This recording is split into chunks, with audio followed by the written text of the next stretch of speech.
পরিবারের সকলে এবং আশপাশে আপনারা যারা আছেন শুনেছেন, ওসি সাহেব কথা বলেছেন। আমি প্রথম থেকেই কথা বলছি, আমি সেজুতির বাবা মার সাথে কথা বলেছি, তাদের আত্মীয় স্বজনের সাথে কথা বলেছি।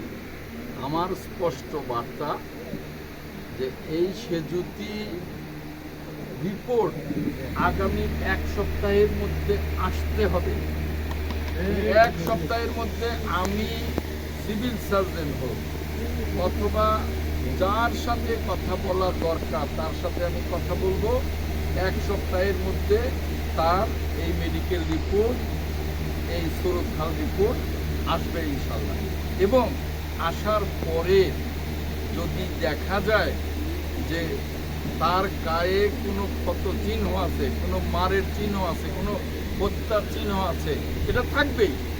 মেডিকেল সায়েন্স এত ডেভেলপ করেছে যে এই রিপোর্টে ধরা পড়বেই।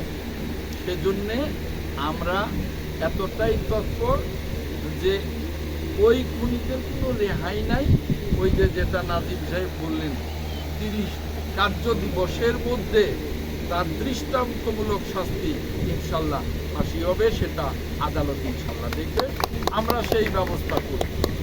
আমরা এই সখীপুরে আইনের শাসন কায়েমের জন্য, প্রত্যেকটা মানুষের নিরাপত্তা দেবার জন্যে সদা সর্বদা সচেষ্ট আছি।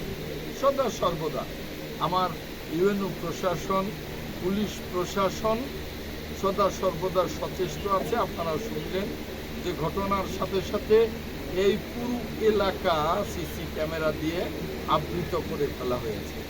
অতএব আপনারা নিশ্চিত থাকেন, এই এলাকাবাসীকে বলবো আপনারা নিশ্চিত থাকেন যে আমরা বসে নেই, আমরা আপনাদের নিরাপত্তার জন্যে সর্বদা সচেষ্ট এবং এই পরিবারের পাশে আমরা আছি, আমরা থাকব।